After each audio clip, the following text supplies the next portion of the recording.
Well, it's a big show. Welcome to the Fade Route It's a big bad show tonight. with DNZ. Yeah, it's a big show. Here are your hosts, Cracking up, telling them lies. DNZ.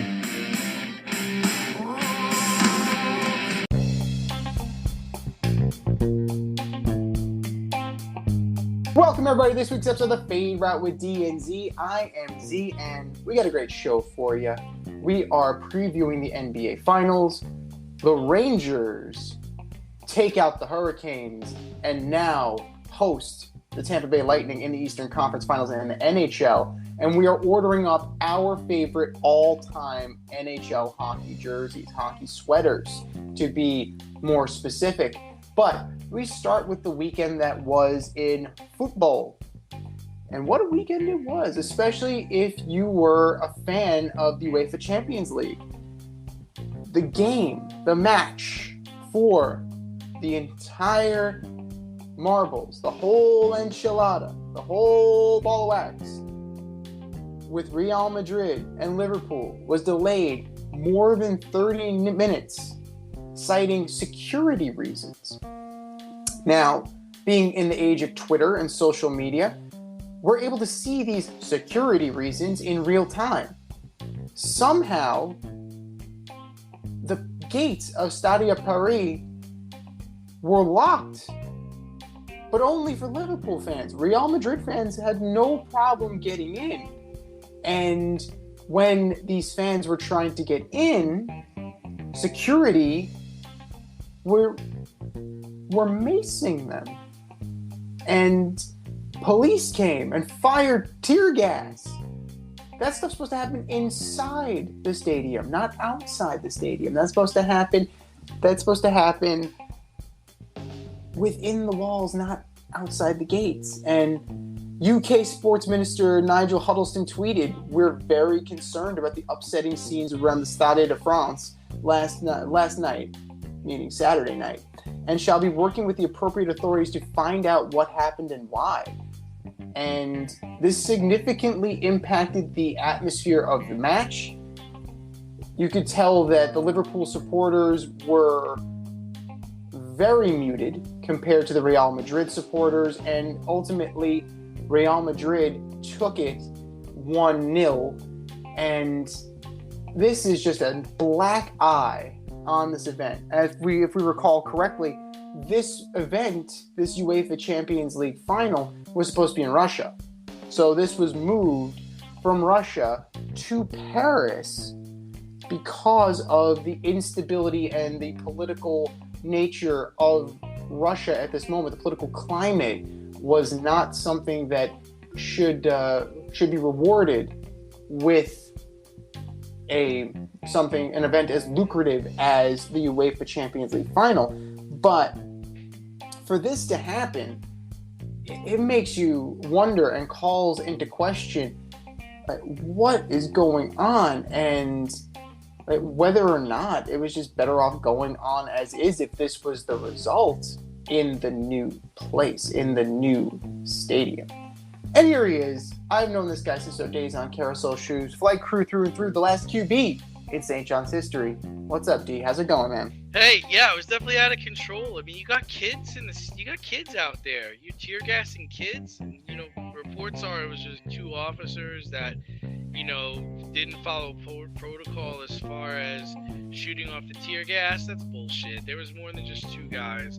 And then they're trying to say, it was the Americans that was the problem, and that there was 40,000 fraudulent tickets. Like, come on, guys. Like, it was unnecessary. It was dangerous. And from what I understand, reports are that people who were affected can file complaints, can take legal action, because the use of tear gas was unacceptable.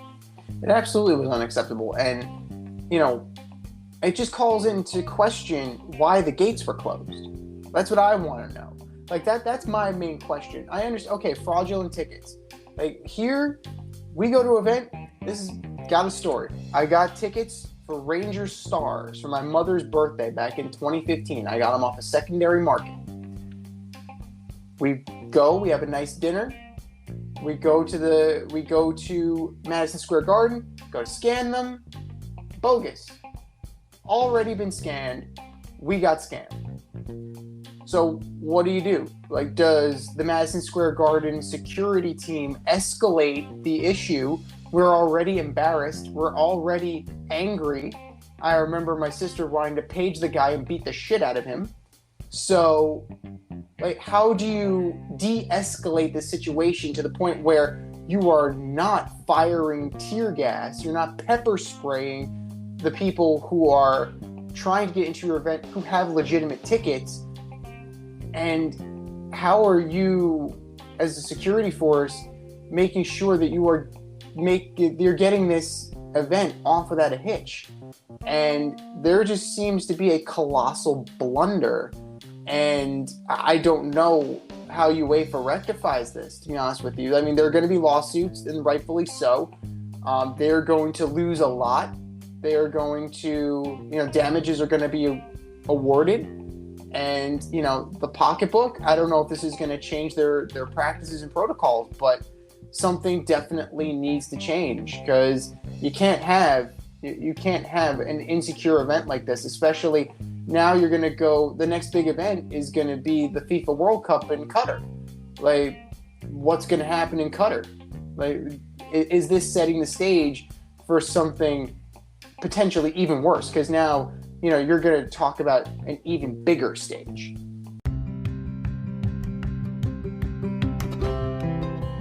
Do you love brownies? Of course you love brownies. But you know what's better than a brownie? A delicious, handcrafted, gourmet brownie delivered right to your doorstep. That's what our guys at Sweet Life Brownie Co. offer. Chef Tommy D and the crew offer a dozen delicious delights that you will crave, from the classic OB to Dutch apple to campfire s'mores and many more. Check out their website, sweetlifebrownieco.com, for their Friday brownie drops. At noon, their site goes live and you see what they're making. Since you're there, become a site member and earn points. You earn 50 points just by signing up.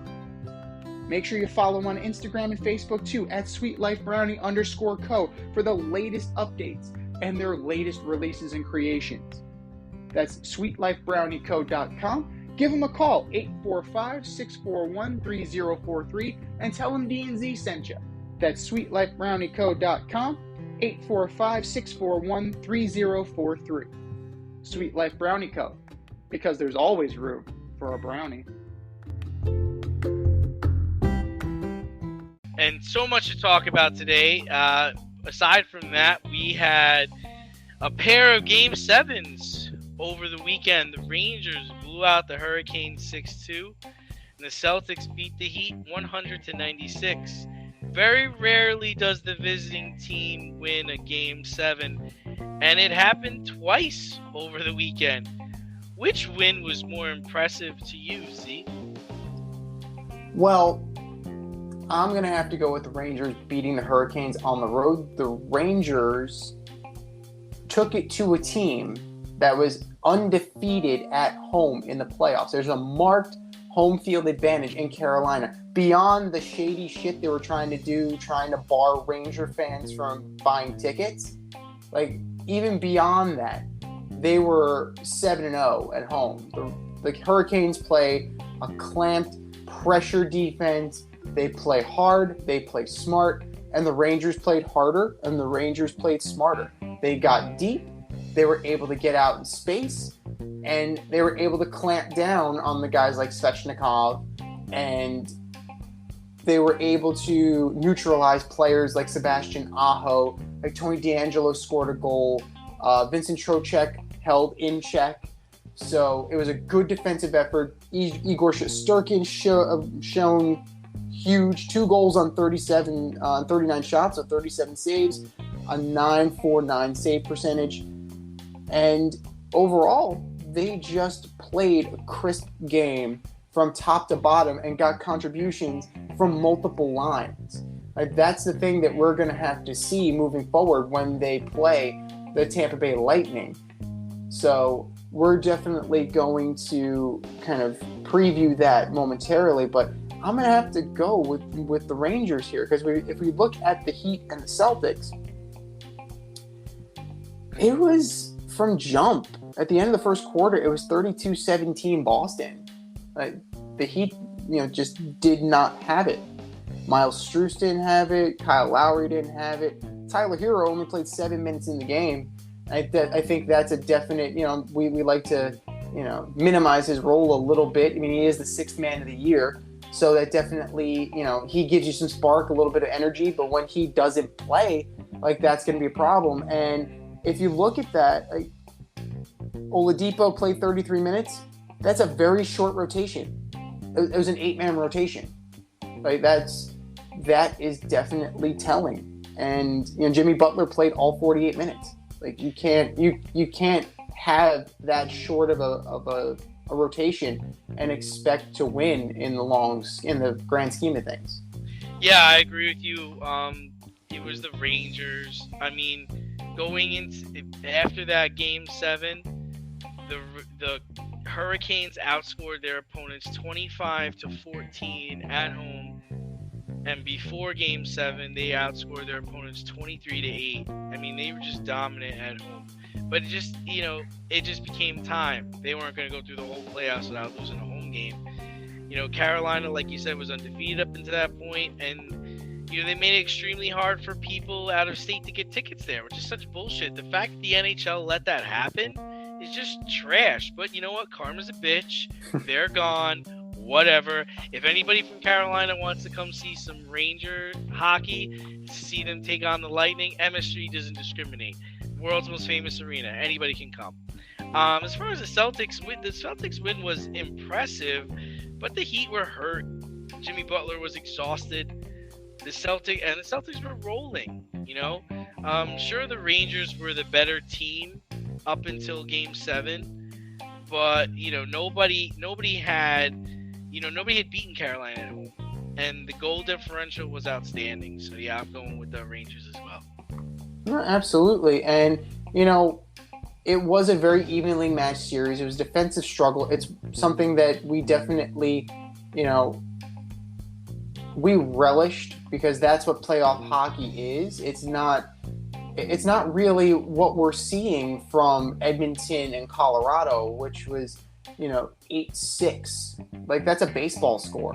That's not hockey. I'm sorry. Hockey is grit.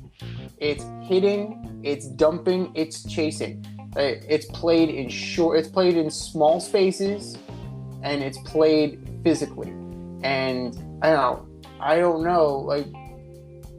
The Stanley Cup is going to be very interesting because you'll have a very skilled team coming out of the West, and out of the East, you're going to have a very balanced team that is going to give you that grit, that's going to give you that snarl, that physicality. So we're definitely going to see some interesting, an interesting battle of wills and battle of philosophies. But speaking of philosophies, in the closing seconds of the Heat-Celtics game, Jimmy Butler had a chance to tie the game with about 18 seconds to go.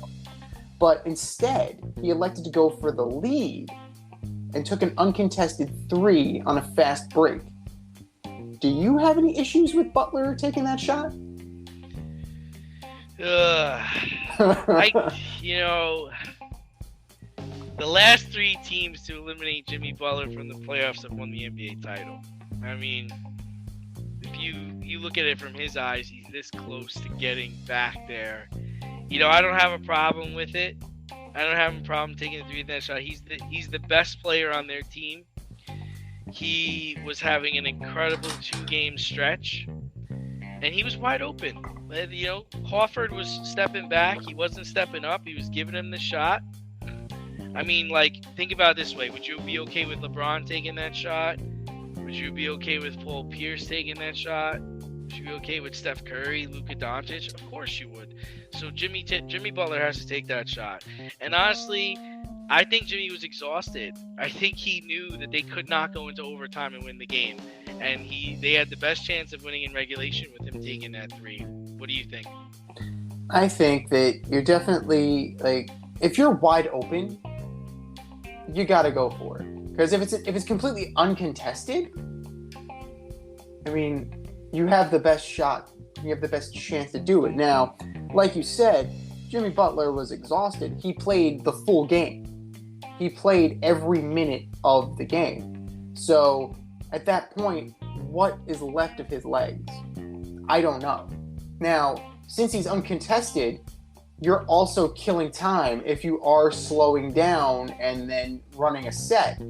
Like, okay, that's fine, but you're now going to push it into overtime with a very short bench. I mean, you effectively had two people, right? Because Hero only played 7 minutes. He's not getting back out there for overtime. And I think Jimmy knows that. I think Jimmy Butler realizes that. Like, Hero's not giving us anything tonight. Oladipo played 33 minutes. Like, we have a very, very short rotation right now. So I'm going to have to do this right now. And I don't have a problem with it. It's very similar to the Kawhi Leonard shot that knocked out the Sixers. Like, it's the time, it's the place, it's the situation, it's the right guy. If it was, some dude off the bench, like if it was Udonis Haslem, right? If it was Udonis, what are you doing? Right. If it was old man Udonis Haslem, I would have a problem taking that shot. If it was like name any arbitrary Miami Heat player, but this is your guy, this is your stud, and I have no problem with What about that Victor Oladipo? Victor Oladipo takes that shot. You okay with it? Victor Oladipo prior to the knee injury? Yeah. But I don't... Victor Oladipo 2015? Yeah. Victor Oladipo... Right. Honestly, but to answer your question, LeBron James taking that shot, it depends. It frankly depends. LeBron James 10 years ago? Yes. Broken down LeBron James now with the knot in his groin? Probably not. I would rather... Some guys, I'd rather you set up and rather drive the net and try and work that's what all the analysts are saying. It's like, oh yeah, you drive to the basket, you possibly get an N1. It's like, yo, you're going up against Al Horford. That's not an automatic, man. well, not even that. Like, not even that. Just lay it in. Like, let him go.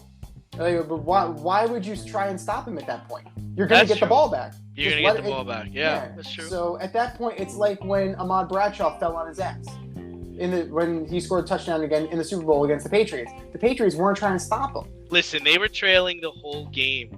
They never had a lead. So Boston was in control of that game. Miami was shot.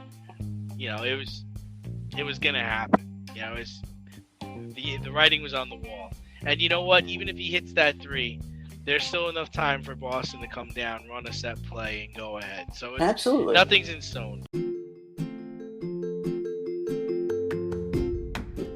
You can't help but smile when you see a balloon. The simplest occasion is a party. Westchester Pop Stars, located in New Rochelle, New York, offers balloon styling and decor for all life's events. Birthdays, anniversaries, weddings, showers, school and corporate events, store openings, or just because. Westchester Pop Stars takes balloons and shapes them into works of art, creating decorative installations for your special occasions. No event is too big or too small, and their custom personalization service is top-notch. Westchester Pop Stars is a private studio, quickly expanding. In-person consultation is by appointment only. Send an email to westchesterpopstars@gmail.com for more information or to schedule an appointment. No need to hire an event stylist. All you need is balloons. Currently servicing Westchester, Putnam, New York City, and Connecticut. To find Westchester Pop Stars, search for them on Instagram, Facebook, or Google. But, the NBA Finals are now set. The Golden State Warriors will be taking on the Boston Celtics on Thursday. We always talk about offense winning games and defense winning championships. Do you think that saying will prevail in this series? Defense will slow down the offense. It won't necessarily eliminate the offense. For me, the key to this is going to be rebounding, right? If by the basketball gods, right, the Golden State Warriors have an off night, and this is, it's happened. We've seen it. It's not like it's the albino tiger in the wild, but we have seen it. It has happened. If they have an off night shooting, who is down low? Who are your bigs? Like, who is going to rebound? Draymond Green, okay. Kevon Looney, okay. I'd rather prefer Williams and Horford. I want the guys who are bigger, who are going to bang the boards, crash the boards, and, impose their will. Because if you look at the playoff leaders, right, Kevon Looney is the leader at 7.7 rebounds per game as an average. Al Horford is averaging almost 10. So he's going to have his way. Like, Al Horford is a wily veteran. There's a reason why the Celtics went and got him back. Right? He is a wily veteran, and he can be that guy for Tatum and Brown to play off of. And this is a very evenly contested series. This is going to be super entertaining. And ultimately, this is, it's defense will slow down the offense, but I still think the Warriors are going to have enough and are diversified enough because they don't have just the Splash Brothers, right? You're looking at Wiggins. Wiggins provides like an additional scoring avenue. So it's not just going to be just chucking up threes. Now, granted, the majority of their offense is going to come from chucking up threes, but I think they're going to have a lot more in the tank, and I think they're going to be deeper, and that depth is going to matter in the end. So I'm narrowly taking Golden State over Boston. It's going to be close. Twist my arm, Golden State in 7. Yeah, I mean, they split the season series. Boston's, definitely gonna battle. Boston's definitely been battle tested. Beating the Nets, the Bucks, the Heat, the Warriors. They haven't really played that much talent in this playoffs. And they're good, and they know what it takes to win an NBA championship. But yeah, I'm really going with the Celtics on this. They've really come together as a team the last 2 months. We had kind of spiked them dead at the All-Star break, and they're trying to prove us wrong right now. But they're deep, and they're defensive. I think they'll be ready for the Warriors. The only tip my hat to the Warriors because they've been there before. They can shoot the lights out. But, Boston plays defense, and they play as a team, and I think they'll find ways to win. And I think that the old cliche, the old saying, yeah, defense wins championships. I think defense gets you there. Defense gets you in the moment. But, I mean, if you're talking about one game or one series in basketball, I mean, these guys can shoot the lights out. But I do like Boston's chances. So what individual player is the X factor for you? It's Marcus Smart, man. It's Marcus Smart because he was it last series for me too. I mean, he's their best defender. He's arguably going to have the toughest job of defending Steph Curry. I think they're going to try to lock Steph down with Marcus Smart. But even if they switch, he'll be on Poole. He'll be on Clay. To me, Marcus Smart is the X factor for the whole series and for the Boston Celtics. Now, to flip it on the offensive side, on the Warriors side, I think the player to watch is Clay. Clay is the guy. If Clay could lead the second unit, if he's dropping 30 points and, just taking 15 threes, that's a problem, So, and that's the only way I can see the Warriors beating the Celtics if you spread them out. You start hitting threes from half court or, 10 feet behind the line like they like to do. You spread out that defense, it's going to allow Draymond Green to operate. It's going to allow Wiggins to operate. It's going to allow other members of their second unit to operate. But if you're going to try to run your basic offense within the three-point line, Boston's going to be all over that. I hear you on that. Who's your X factor? So for me, the X factor for the Celtics is actually Al Horford, because he's got the tough job of neutralizing Draymond Green down low. So I mean, Kevon Looney, like Draymond Green, they're going to make it tough, but I think Al Horford's going to have to control the boards and make sure that they're going to be able to transition from defense to offense. Or on the offensive side of the boards, on the offensive boards aspect, he's going to need to go in and he could definitely clean up on that. So that's going to be an interesting matchup that I'm going to look at. That's Draymond against Al Horford. Now for the Warriors, I feel like they're going to key in on Curry and Thompson just because they're Curry and Thompson. Like, this is what they do. Like, this is, we've seen this a million times. So that's where Andrew Wiggins is going to earn his contract, whether it's with the Warriors or otherwise. He needs to step up and be the third guy. Jordan Poole has been great, right? He's been averaging 18.4 points per game, but Andrew Wiggins, he's going to kind of diversify what you're doing because he's not a guard. Like, we're talking about a very guard-heavy offensive attack. You start putting Wiggins out there and Wiggins starts doing things, that could swing this very quickly. But, it's definitely going to be an interesting series, I should say. And you have the underlying storyline, right, of the Warriors winning without Kevin Durant, showing that, they didn't need him to begin with. Right. And how bad do the Nets look hiring Steve Nash over Ime Udoka, the guy who was on the bench in Brooklyn? And now he's in the NBA Finals. Yeah, not only that, but both teams in the finals, right? Mm-hmm. Irving left the Celtics. They go to the finals. Kevin Durant left the Warriors. They're in the finals. How crazy is that? Like, both teams that those guys left are there. And how foolish does Kevin Durant look leaving this team? Kyrie is whatever. He's going to do whatever. You would just thought that Kevin Durant was a little bit more sensible. You left Curry, Draymond, and Clay to go play with Kyrie Irving in Brooklyn? Really, dude? Really? If they had Kevin Durant in this series, it'd probably be a wrap.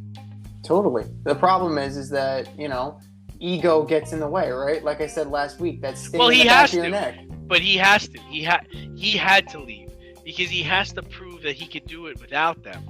They already did it without him. Mm-hmm. And the fact that they do it again makes him look even worse. So it's on Kevin Durant to prove that he can do it with somebody else.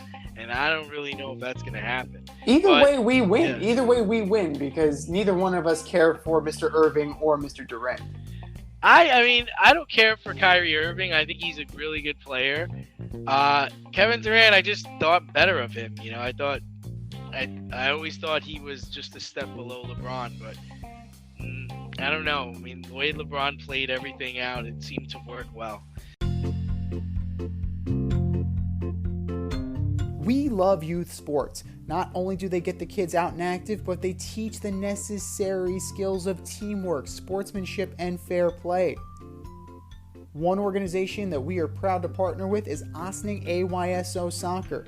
Their mission is to develop and deliver quality, player-centered youth soccer programs that promote a fun, fair, family environment where everyone is welcome and everyone plays. If you have a child between the ages of 4 and 18, registration for the Fall 2022, Spring 2023 season opens April 27th with an early bird special. Sign up before June 15th for only $175 per child. For more information, to sign up, or to volunteer as a coach or referee, go to ayso201.org today. The more volunteers, the more children can enjoy the youth soccer experience with Ossining AYSO. That's ayso201.org. More soccer for more kids. ayso201.org.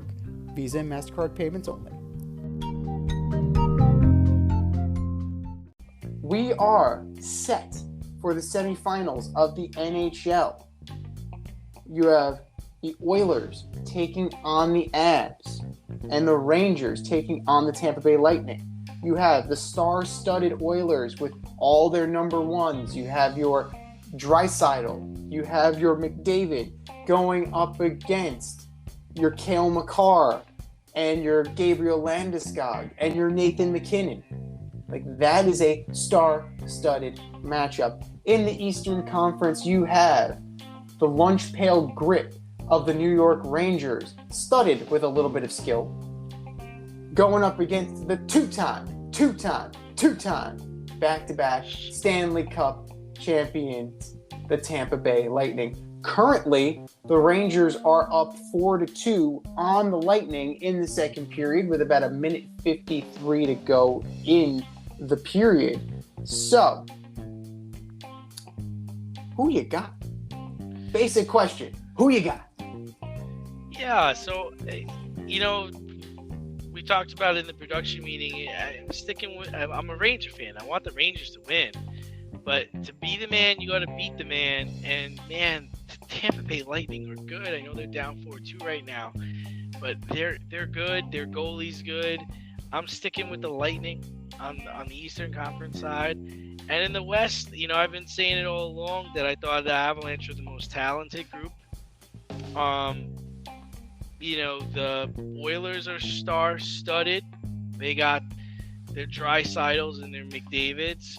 But I think Colorado's going to beat them and outlast them. So I got Colorado going to the Cup to face the Tampa Bay Lightning. Solid. Now, I also have Colorado going just for the simple fact that Mike Smith is not a great goalie. Like, Mike Smith is just not that great. He's 41 years old. He's been solid, unspectacular. Like, that is who you're trusting in net, right? You have Draisaitl, you have McDavid, you have Evander Kane. Like, that was a very risky signing by Edmonton, and it seems to be working out very well. But Colorado is just too good. They've been knocking on the door for too long. Their team is too balanced, and one line, like we said before about your short rotation, right? In basketball, one line is not going to win you a Stanley Cup. One line can get hot and win you a series, but when you have to win 16 games, that's tough. And we're going to see what happens when Connor McDavid and Leon Draisaitl play with a little bit of adversity. They're already down 1-0 in the series. Like, we'll definitely see what they're made of. As far as, Tampa Bay and the Rangers are the more battle-tested team. They're physical, they're tough. They match up very well. This is going to be a very highly contested series. It's not going to be the sweep that was in the regular season. More battle-tested. The Lightning are going for their third Stanley Cup. And They just battled back against the Maple Leafs, and then they swept Florida out. And the Florida was the best scoring team in the league this year. You gonna say that the Rangers are more battle-tested? This year, absolutely. Those guys, like the Barclay Goodrows of the world, you have a lot of players that are no longer there, right? You have Yanni Gourde is no longer there. You have players that were key, integral parts of this roster that are no longer there. Strawman's gone. Shattenkirk was there for a while. You have players that you tried to replace, and you've done a decent job of doing so. But, outside of Pat Maroon and Steven Stamkos and Kucherov, there's a lot of turnover. And also, you have to take into account, are these guys, the Killorns and everything, are they going to be able to go with the grind of it all? Because it's 3 consecutive years. Three-peat is hard to do. Back-to-back, you see it in basketball, right? repeating is difficult. Three-peating, they're just not done. And it's something to be said about the physicality of it, because the Lightning are able to skill their way through, but the Rangers play, the style of which they've been playing this year, lends itself more to the playoffs. It's tough. It's physical. It's hard-nosed. It's what you need. Everyone knew what needed to be done with this team. Chris Drury went out and did it. Like, this team was soft. Very talented, but soft. You bring in a guy like Ryan Reeves, who has Stanley Cup experience. Barclay Goodrow, who has Stanley Cup experience, who has a ring from said Lightning. You bring in a guy like Justin Braun, playoff experience in San Jose. It's the right additions, it's the right mix of guys that are going to give Tampa Bay a run for their money. Now, it's not, like I said, it's not going to be a sweep. You can't expect that. Also because there are no shootouts, and the Rangers want a shootout. So it remains to be seen. But I like the Rangers' chances. And I really think that the Rangers and the Avalanche are on a collision course. And then once you get there, all bets are off. But after the shooting took place in Texas last week, Gabe Kapler, the manager of the San Francisco Giants, announced that he will not be coming out of the clubhouse for the playing of the national anthem for the rest of the season. Kapler said he won't be coming out until he sees some real change in this country. Do you stand with Gabe on this one? Well, he kind of already backtracked on that since he was out for the Memorial Day game, because, it's Memorial Day and we're honoring our fallen soldiers. So I can understand why, he would take that time to honor our country. But, I agree with the sentiment. I definitely agree with the sentiment. We're going the wrong way right now. I frankly agree that, things need to be done differently, and we need to clean up our act as far as gun control and gun safety. But it's an issue. It's how do you go about getting your message across? Now, Gabe Kapler is more than entitled to, because it's his right to not participate in the national anthem. It's his prerogative to do so. You are going to get a lot of flack for it, and he's taking it in stride. He's taking the heat. He's stepping up. He's owning it. So kudos to Gabe Kapler.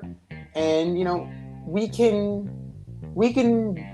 find a way, right? We can, well, at least we used to be able to discuss these things, right? We used to be able to actually have a civil conversation about topics like this, but now we're very quick to demonize. We're very quick to brandish someone as unpatriotic. And, I think we need to get back to that civil discourse. And if this act by Gabe Kapler is the catalyst for that discussion, then frankly, I'm all for it, because it needs to be had, and we need to figure this out. Yeah, I might agree if Gabe Kapler wasn't such a douche, honestly. I don't stand with Dave. I don't stand with Gabe on this one. I think that he's taking a page out of Kaepernick's book. And I think it's time people start doing something different. I think he should come up with his own way to protest. It doesn't have to be standing for the anthem, coming out for the anthem, kneeling for the anthem, sitting for the anthem.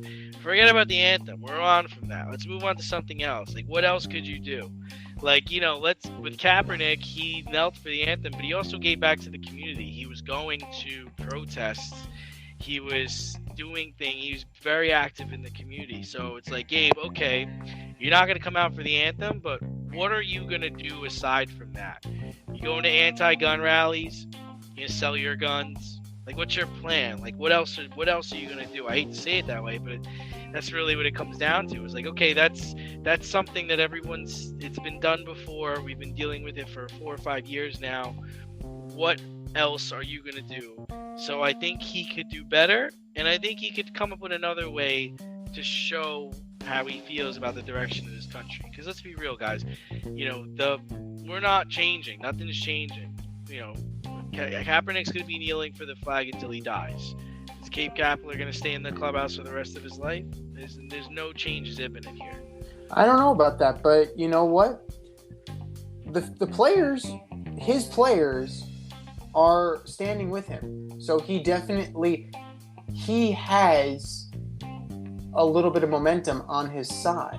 And a lot of Major League managers also agree with the sentiment. He definitely has his supporters. Now, he also has one very loud, very famous and vocal detractor in Tony La Russa. Like, Tony La Russa came out against him saying that, because of the troops and what the flag symbolizes and what the national anthem symbolizes, that's something that, you agree, we agree to disagree. Because I think you can separate, and we can have a nuanced argument, and we can be able to be mature enough to separate all of these things and really talk about and really focus in on the things that are of an issue, right? And I think if anything has come out of these recent years is that, we've kind of lost that. And, if we're having civil discourse, we definitely can definitely make that happen. But, we as Americans, we love to talk past each other. And when we're talking, like I say to my students, if you're talking, you're not listening. Your ears and your mouth cannot work at the same time. Avoid messy accidents. Get better stopping power with your brake pads. Callahan brake pads. You never know when you'll be driving in the road and there will be a truck tire that you need to avoid and save your family. Callahan Auto. We really care about what's under your hood. The Phillies seem to be heading in the wrong direction. Everything about the Phillies, forget what you knew. Forget what you thought you knew, I should say. They are 3-7 in their last 10 games. They're currently 11 games back of my first place Mets. 7 games under 500. Bryce Harper can't play the field because of his elbow. Is Girardi going to survive this? Is Joe Girardi going to be the manager of the Phillies at the end of this year? I mean, they lost yesterday, so they're 8 games under 500. No! I think he should be, because Joe is not the problem. The team was poorly constructed, and they're all struggling. I mean, this team was supposed to bang the ball out of the yard. They're just not. Harper's hurt. Castellanos is not having a good season. Schwarber is batting 184 at the leadoff spot. I mean, how are you going to generate runs when your leadoff guy is batting 184? And then, let's see. Real Muto only has 3 home runs after 40 games. That's just... This was supposed to be a team that was going to bang it out of the yard. They're not banging it out of the yard. Gene Segura is going on injured reserve for 12 weeks because he can't bunt. He went to bunt and he broke his pinky or fractured his index finger. He's done until September. Thanks, Gene. Thanks for playing. Aaron Nola's their guy, right? Mm-hmm. He's just not. I think his ERA is in the 4s or the 5s. The Mets are just they're just tearing it up right now. Here come the Braves, and the Marlins are the Marlins. So, it's not Joe's fault. I don't put it on Joe, but this team is playing terribly. I don't put it on Joe Girardi at all. I agree with you. He doesn't make the roster decisions at the end of the day. The GM signs the free agents. He ultimately does that. But on paper, it looked good. I mean, before this. Offensively. Yeah, Offensively, I yes. thought they were going to bang the ball out of the yard. I thought they were going to average between 6 and 7 runs a game. I really did. I mean, it's hard. I thought it was hard to pitch that lineup. I really did. But it's not. It's just not. I mean, Castellanos, it's embarrassing. It's like, who are you? Where's the guy that was on the Reds last year tearing the cover off the ball? Ruamoto, 3 home runs. Dude, Schwarber, 184?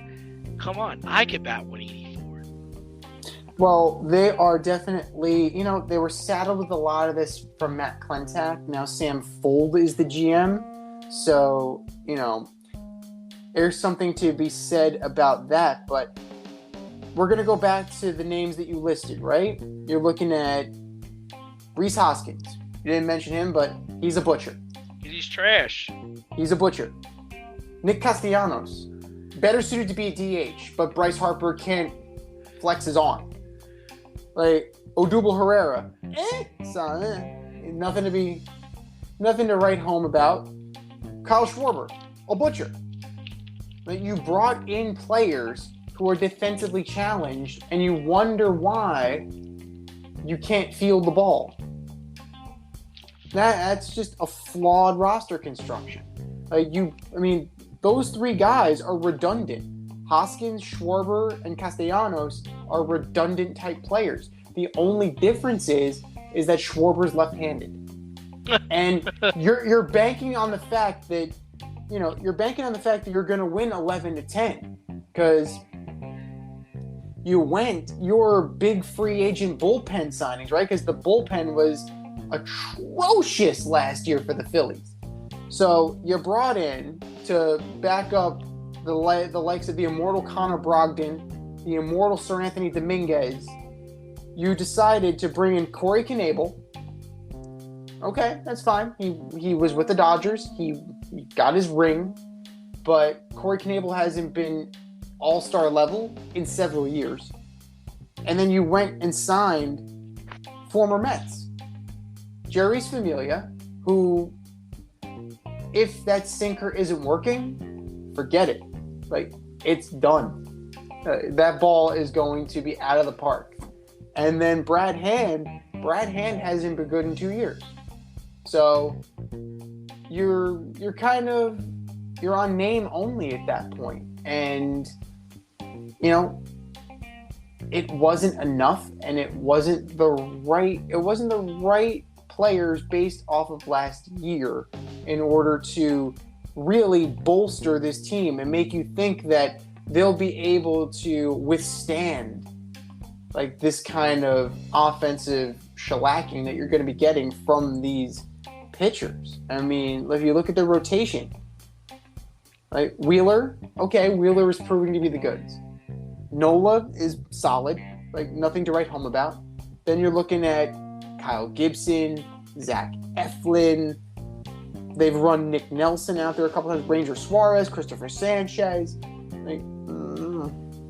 This was a very poorly constructed team, and that doesn't fall on Joe Girardi. Joe Girardi can only do what he can with what he's got.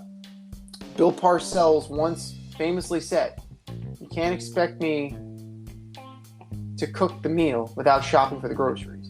Or I can at least give you a shopping list, I can at least give you a shopping list if I'm Joe Girardi. This is what I need, and can we possibly get somebody better than the guys we brought in? Can you possibly not look at a baseball card, not look at, fantasy baseball? Because analytics may make it look like these are solid signings, but Castellanos has been a defensive liability for years. Schwarber's been a defensive liability for years. Their best player is merely an average fielder, according to Fangraphs. Their best fielder of their starting 9 is merely average. So, defense matters. Sorry.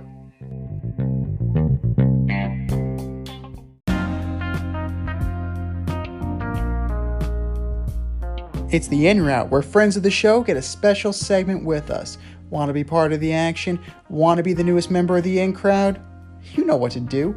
Hit us up, faderoutemail@gmail.com, or slide in those DMs on Fade Route Podcast on IG, or hit that Twitter, FadeRouteDNZ.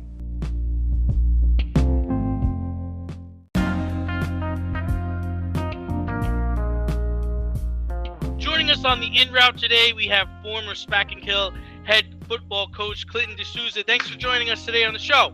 Awesome. Thanks for having me, guys. Appreciate it. Pleasure's all ours. All right, we're going to start you off with this. NILs seem to be sweeping across college football, creating a spat between Jimbo Fisher and Nick Saban. Do you see NILs affecting the player-coach relationship, especially if a player is not getting playing time he needs? Yeah, I think anytime first let me say, I think the players deserve some sort of compensation for the money they bring into these colleges. And I get the whole deal with name, image, likeness. But I do think it creates kind of the unintended consequences of what schools kind of fostering better NIL deals with private companies, what kind of situation a kid is in if not getting the playing time, therefore his name, image, likeness is not out there as much as a company may like, or, vice versa. So I think it is going to be an extra strain. Just like I remember when I first started coaching, the height of social media really kind of hit the wave of high schoolers, and it became another added layer. Like it used to be the policing the locker room. Now you had to police their Twitter and Instagram accounts. I think it's just another added layer for coaches to have to police, navigate, negotiate, and kind of deal with, especially the high-profile players that are going to have this kind of level. Wow, so you could see a coach getting into it with a supporter or with an influencer. Oh yeah, I think they also already navigate high priority or high profile alumni and boosters. So I imagine them, kind of offering their 2 cents on what NIL deals these kids should get and how that kind of plays into scenarios. I think it's just an added political storm that, just pulls coaches away from what they like to do, which is coaching football. And I think it just kind of becomes another added burden. And I think that's what Saban was trying to. He didn't do it right. He didn't do it professionally, but I think that's essentially what he was trying to gripe about, is that it's just another added thing that is a part of recruiting now, these high-level players. And I think he let out frustration in an improper way, but, I get it. I know where he's coming from in a sense of it's just another added layer to a coach. Yeah, he definitely wasn't ready for it. No, absolutely not. Absolutely not. And Bill Parcells has famously said, like, if you want him to cook the meal, you got to let him shop at the groceries. But now apparently in college, you also have to negotiate with vendors. Like, this is a very weird, very weird situation that we're living in right now. 100%. Yeah. And think about how high level of recruiting and all the things that go into it, whether it's upgrading their locker room and having these locker rooms that look like multi-million-dollar estates and all those factors that go into recruiting. Now all that takes a backseat to what kind of NIL deal or, what these kids are going to get out of the experience, more than a degree and more than a possible championship. Now they want that to be a factor too, which I don't blame them because they make millions of dollars for the university, but it's tough. Yeah. Well, we know you are a Knick fan, and it must have killed you to see the Celtics get to the Eastern Conference Finals with homegrown players, and the Heat get to the Eastern Conference Finals mainly through trades and acquisitions. So, which route should the Knicks take over the next 2 or 3 years to become relevant again? I honestly think the Knicks have done a good job of kind of cleaning the cupboard and starting fresh with homegrown talent. I never was a huge fan of Julius Randle. I know he had a pretty outstanding year 2 years ago, and they kind of have built their homegrown talent around him. I think they should start to build it around RJ. And I do like their defense first mentality. I know they're miles away from competing, but I think with a couple of nice additions in terms of homegrown talent and continued progress and development of players, I think it's a long road. It's a 5-year plan, and no Knick fan loves that plan because we've been on like the 45-year plan. Doesn't just seem to want to work. So I think we all just got to be patient, hold out, because the splashy free agents, as we saw with the whole Durant-Kyrie situation, are just not coming here because it's not the ownership or the leadership that they want or the experience that they want. And I mean, I can't really blame them. I was pretty upset when it didn't happen, but I can't really blame them because the Knicks organization has been quite a show for a while. Yeah, I think they need to draft better. I mean, just looking, the Kevin Knox deal. I mean, you had Mikal Bridges, Shai Gilgeous-Alexander, Miles Bridges, Michael Porter Jr. Even though he's hurt, he's still a stud. Dante DiVincenzo, like there are guys that they missed. But do you think they could build around Randall? Because for a while it seemed like that was the route they wanted to go. I mean, the guy's got a tattoo of Notorious B.I.G. on his arm. I mean, where else could he possibly want to play? Yeah, I'm sure he wants to play here. I don't know if he wants to deal with everything that comes with that, though. Yeah, but his whole scenario of kind of like telling the crowd to shut up last year, and yeah, I can't do that. There's a level that Knick fans are gonna love you something good, but they'll also hate you something good. So it's like one of those things where he's got to, and he got way too many technical fouls for my liking. He just kind of let his poor play leak into dealing with the refs. Everything was a complaint. So could they build around him? 2 years ago, I thought he was an absolute stud and certainly like unselfish and played well. He's got to get back to that mentality and stop worrying about fouls. And, it seemed like last year he played with the pressure of the teams building around me, where 2 years ago he just played to prove that he's a good player. Yeah. So moving over to two teams that actually matter, the finals is set with the Warriors taking on the Celtics. The Warriors have the best shooters in the world, and the Celtics have 5 guys who received Defensive Player of the Year nominations. Which attribute is more appealing to you, and which one prevails? Oh man, I mean, I called defense for football quite some years, so I always like the defense first mentality. I think the old adage that gets beaten around too much, but it does make sense. Defense wins championships. So as much as I am a fan of the Warriors style, and I think their offensive style presents a lot of challenges for good defensive teams like the Celtics, it's just my philosophy and my nature to side with the defensive side of things. But I do think it will be a challenge. I think the Celtics being able to switch everything make it easier than most teams that have to kind of, match up. They have just long bodies, and they kind of built their team to be able to guard all 5 with all 5. And I think that's the style of NBA today, to deal with offensive juggernauts like the Warriors. Yeah. I mean, we'll see what happens. I do agree with you. Defense wins championships. In the NBA, defense definitely gets you there. If you're talking about one game, one series, I mean, it's tough. I mean, These guys shoot the lights out. I mean, they're shooting from half court. I mean, the good thing about the Celtics is they got Smart, right? He's their Defensive Player of the Year. He's probably going to be on Curry, and that's what you want. Keep him under his average. He averages 26 points a game in the finals. If you can get him to stick around 2022, that's half the battle. Then you got to worry about Clay, and then you got to worry about Draymond. Like, they just have so much. But I do think that, the Celtics have a good chance because they have a better team dynamic. Yes. And I always thought defensively, your philosophy, and I think it transfers to basketball too, is make them beat you with things. And if they do, hats off. Like, that's, you gotta, and it's easier said than done for sure, especially in basketball, but you got to take away what they like to do and make them become the multi-dimensional team and prove that they can do other things than just, feed Curry the ball and let him dictate the pace and give him, a rhythm to shoot.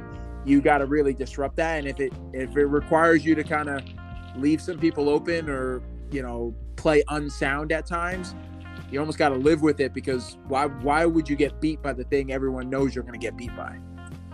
Well, we know that you're passionate about the hardwood, but now we're going to get to your bread and butter. We're going to get to the gridiron. We know that you're a huge Jets fan, and the team made some significant draft picks in the 2022 NFL Draft. Reports indicate Zach Wilson has bulked up this offseason, which is good because he's a little bit of a string bean. So what kind of steps do you want to see him take this year to make you feel like the Jets got the right guy at QB? I want to see him thrive with the game on the line. In the end, like week in, week out, quarterbacks are going to be put in scenarios where it's either the second to last drive or the last drive of the game, and they either have to ice the game or come back and score in the final minutes. I want to see him do that, and do it consistently. I think that will be a good sign of like, hey, this might be someone we can rely on. And I want him to be able to really utilize his weapons. They're not, superstars, but they are dynamic enough to make plays. I think Elijah Moore has the potential to be a superstar down the line in the slot. How does he utilize those weapons? Is he holding the ball too long? Those are things that I think he needs to make strides on in the second year for me to feel like, all right, this is the guy. Well, we're talking about second year, so we've got to invoke the name of Mac Jones as well. We're going to transition up north to Foxborough as Bill Belichick and the Patriots are going to be entering their third season without Tom Brady. So does Belichick need to win a playoff game without Brady to validate his coaching prowess? The Jet fan in me wants to say yes, because I hate Bill Belichick, but I hate him like I hated Michael Jordan when I was being a Knicks fan in the 90s. You respect the game, that's why you hate him. Bill Belichick's the greatest coach of all time, in my opinion. So does he need a championship without Tom Brady to validate that? In my opinion, no. I think it would be a nice cement for his legacy. Not a championship. He's got to at least win one playoff game without Tom, right? Yeah. He's got to win a playoff game. We're just asking for a playoff game. Can you win a playoff game with arguably without the best quarterback of all time? I think he has to. I really do. Yeah, I think now that Tom's won a championship without him, you're right. Like, he does have to have something to say outside of Tom, because like you said, Tom's the best quarterback of all time, but he's able to do it without the greatest coach of all time. Right. So the greatest coach of all time's got to prove he can do something in the postseason without the greatest quarterback of all time. So yeah, I would say at least a playoff game, maybe not a championship, because I don't know if the Patriots are necessarily championship caliber right now. But because the big old Jets are in the way, right? Oh yeah, absolutely. We're the juggernaut this year. I mean, Pats are going to be, they're definitely going to be tied for third place at some point in this division. So, the division runs through Buffalo. But let's just be realistic about that. So, we'll get you out of here on this one, Coach. Colin Kaepernick worked out for the Raiders last week. The Raiders were said to be impressed with his ball placement and conditioning, but they don't appear to be signing him anytime soon. McDaniel said that he's not going to comment on a player until they sign him. So do you see any other teams giving Kaepernick a workout based off of this? And if you do, anybody signing him? No, I don't. I kind of subscribe to the fact that he had his moment, and he I guess kind of blew it when he decided to go to a high school field and not sign the agreement that the NFL wanted him to sign. And I get why he didn't do it, but sometimes you have to play by the rules of the other team to get your message across better. And he just wanted to play by his rules. So I think it's a good sign that he got a workout. Do I think any team signs him? I think it would take a gutsy owner and someone who's ready to take on a brunt of criticism across right-wing media to be able to deal with kind of the aftermath of that, because it's kind of slowed down pretty significantly with other players not kneeling and kind of the protest kind of becoming a less known entity. So yeah, it's like when the team signed Michael Vick, like you're going to have to deal with that barnstorm for a little bit. And I don't know if any owner's ready to make that jump. I mean, you would think at that point, like if this was the elder Davis, he probably would have pulled the trigger because he hated the NFL so much, and the NFL hated him. But I don't know if Mark Davis has the stones to make that happen. So, I mean, time will tell. And at this point, Father Time, it's going to catch up to you. And he's fresh, but, at some point, Cap's got to give it up the same way Tebow gave it up. So we'll just, we'll see where things go. But Coach Clinton D'Souza, thank you so much for coming on, being a part of the In Crowd, joining us on the In Route today. We understand your wife is in charge of a big-time swimming program in Westchester and the Lower Hudson Valley. So can you tell us a little bit more about that? Yeah, so she actually built this whole varsity program, girls and boys, from 2007 in Ossining. So she's the varsity Ossining girls coach right now. She was girls and boys, but since we have 2 little girls of our own, she gave up 1 season. She's coached for 16 years. She has swimmers all over the place that graduated. Now they swim in Virginia, the University of Virginia, Bucknell, Vermont. She has 1 swimmer currently going to the University of Minnesota. She's won numerous league titles, state championship relay teams. Yeah, it's pretty amazing what she's able to do. And probably her biggest accolade, she had a diver who was 2nd in New York State and it dove for Harvard the past 4 years, just graduated from Harvard. So, yeah, it's pretty crazy. Wow, that's fantastic. So that, big things are happening in Ossining. We are big proponents of Ossining youth sports, particularly Ossining AYSO. So nice to hear that big things are happening up in O. So go Pride, and thank you for joining us on the In Crowd, brother. Thank you for joining us on the In Route. And if you want to be the newest member of the In Crowd, hit us up at faderoutemail@gmail.com or slide in those DMs at Fade Route Podcast on IG or on our Twitter at FadeRouteDNZ. And maybe you can be the newest member of the In Crowd. Former Spark and Kill head football coach Clinton D'Souza, thank you for joining us, brother, and we will have you on again soon. Thank you, guys. Appreciate it.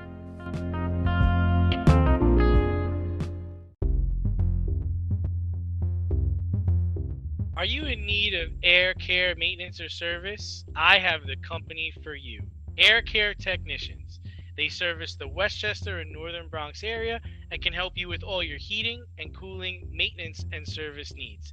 Just give them a call at 914-315-1547. Again, that's 914-315-1547. Or shoot them an email at aircaretechnicians@gmail.com. These guys are the real deal, as they are veteran-owned, licensed, and insured. Make sure to tell them that D&Z sent you.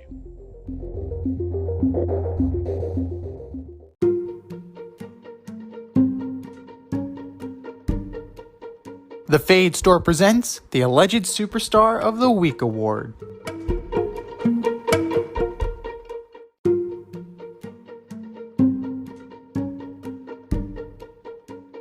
All right, boys and girls, it is time for the Alleged Superstar of the Week. You know how this goes. We put up a poll on our Twitter account at FadeRouteDNZ, and you vote, and you vote, and you vote, and you vote. The winner of said vote gets announced on this here show and gets awarded the coveted ass trophy. Now, D, do you know who won the ass last week? I don't. Oh, I think you might. One Mr. Jackie throwing Josh Donaldson. So, good job, Oh, Josh. yeah. Good My job, guy. Josh. You want to throw around the name of Jackie. Well, I have no idea what to say to that. You're just a jackass, is what we're going to say. But that was last week. This is this week. Who are your nominees, D? All right, so up first, I have Deshaun Watson. Again. 23rd woman to step forward in this lawsuit against Deshaun Watson. When is this ever going to stop? Cleveland Browns quarterback seems to be in a lot of trouble. Deshaun Watson, you're my alleged superstar of the week. Number 2, Gene Segura. Fractured your finger while attempting to bunt. Have you ever bunted before? Keep your hand away from where the ball meets the bat. Damn it, Gene. 10 to 12 weeks. I'm not just saying that because you're my starting second baseman on my fantasy team. Gosh damn it. And number 3, Commissioner Mike Trout. Tommy Pham blamed you for being a terrible commissioner, which led to him slapping Joc Pederson. Understand your league. Some people take fantasy football very seriously. Mike Trout, you are my alleged superstar of the week. What do you got, Z?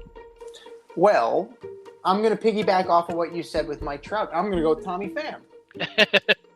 Dude, are you kidding me? You're going to walk up to Joc Pederson and bitch slap him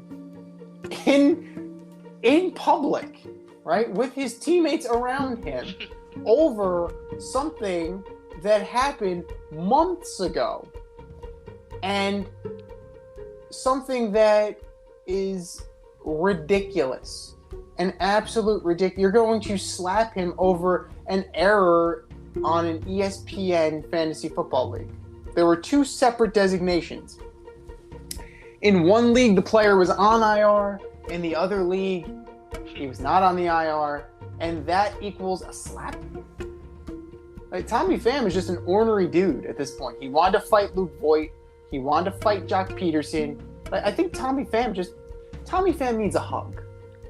Like, can we, let's put an initiative out there. Let's sign a petition. We're going to give Tommy Pham a hug and hope he doesn't slap us in the face. Tommy Pham, you are my alleged superstar of the week. Josh Donaldson, you're back. You're back after your Jackie bullshit. He's hurt that the Yankees didn't publicly support him after his comment about Tim Anderson. The Yankees don't condone racism, Josh. Sorry. That is ridiculous. Your team is not, when you're acting like an asshole, your team is not going to have your back. Especially if they believe you're in the wrong. That's a tacit admission that you are in the wrong. Learn from it. Josh Donaldson, you are my alleged superstar of the week. And then last but not least, French security for macing Liverpool fans, causing over a half-hour delay, causing mass confusion, mass hysteria, dogs and cats living together. It was not pleasant and ultimately marred the UEFA Champions League final. French security, you are my alleged superstar of the week. I think we've said our piece, folks. The poll goes up after the show. And for our nominees,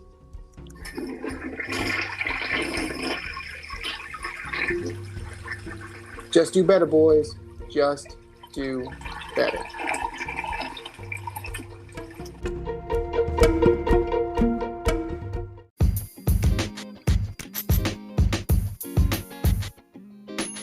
Your favorite podcast has its own merch line now. Go to the Fade store with DNZ.com today for all your Fade Route merch needs. I'm talking tank tops, t-shirts, sweatshirts, like yoga pants, we got those too. Like some cool accessories, we got those too. And we're not done yet. We have so much more planned for you, but check out what we have today at the Fade store with DNZ.com. That's the Fade store with DNZ.com.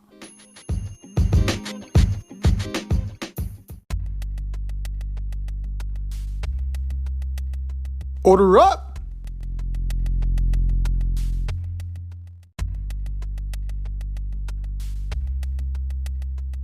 All right, boys and girls, it is time for us to order up.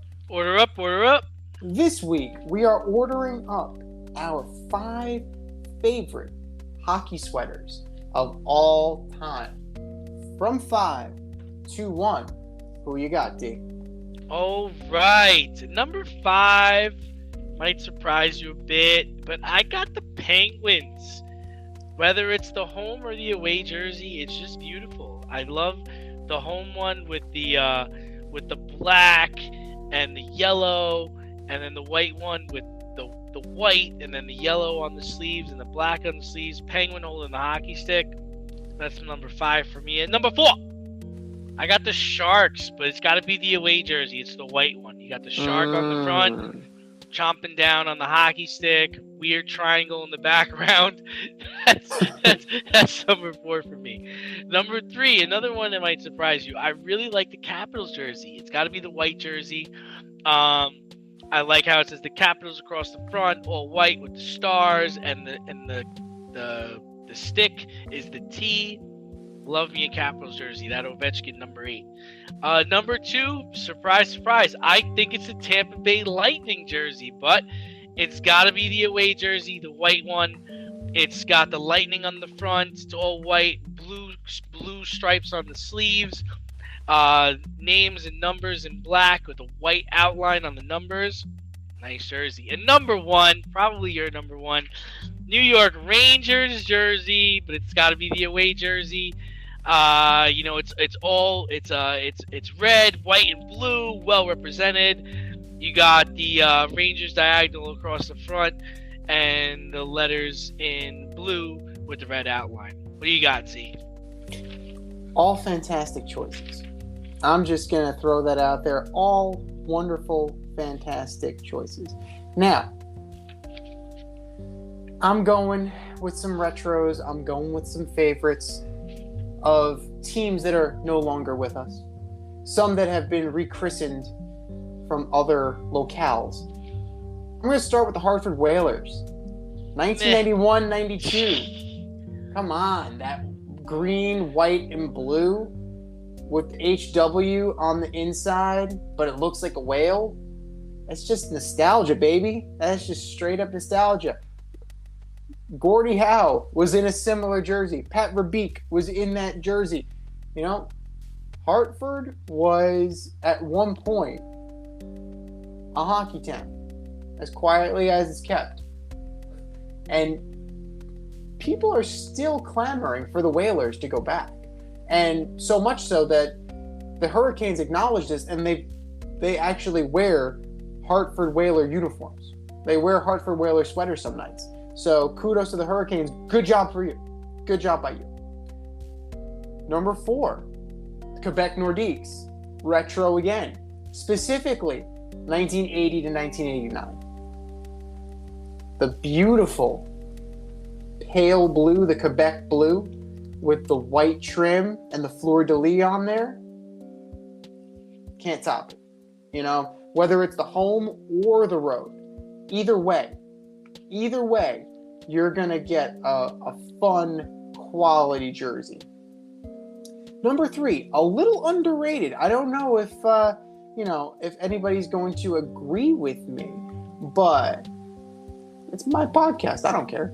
1996 to 2000 Buffalo Sabres. The red, the white, the black with the buffalo on it, right? Dominic Hasek staring you down. We're talking, and the Rangers just scored. It is now 5-2. The bread man just baked a goal for the New York Rangers. A little breaking news right in the middle of my thought. But back to the Buffalo Sabres. That is just slick. I don't know. I have something for the black jerseys because I also, I had the Sixers as one of my top jerseys, but it has to be the black one. And number 2, speaking of the black one, LA Kings, 1988 to 1991, Wayne Gretzky, King's Ransom. You can't tell me that that's not a beautiful sweater. Like, that is just classy and clean. And frankly, the LA Kings need to wear that more often because that is their legacy. That is sharp. And number 1, of course it's the Rangers. I mean, come on. What am I going to say? Am I going to say the Gordon's Fishermen and the Islanders? No. Am I going to say the Liberty of the Rangers with the Lady Liberty? No. I hate that jersey. That sweater is cursed. I don't know why people hate that jersey. I really like that jersey. They never win in that sweater. They never win. That's why Damn nobody it. likes it. They don't. If they won, nobody would say anything. But the classic cascading colors, the cascading red, white, and blue. I really like the alternate sweater as well, which is a darker navy blue. But either way, it's classic for a reason. And if you don't like it, it's our list. You make up your own list. Hit us up, faderoutemail@gmail.com. Let us know what your sweaters are. Because, frankly, I'd like to know. This has been the Fade Route with D and Z. Thanks for tuning in tonight. You catch our podcast on Wednesday nights on Anchor, Spotify, iHeartRadio, wherever you listen to your podcasts. Until next time, stay faded, everyone. Time for us to run the go route, but we'll talk to you next week.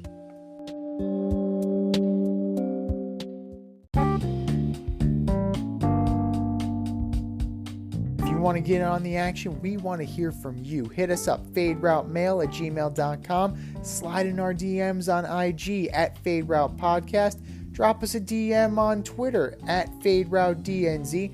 Comment on our YouTube channel, The Fade Route with DNZ. Questions, comments, picks, segment suggestions, you name it, we want to hear from you. Get at us, in crowd.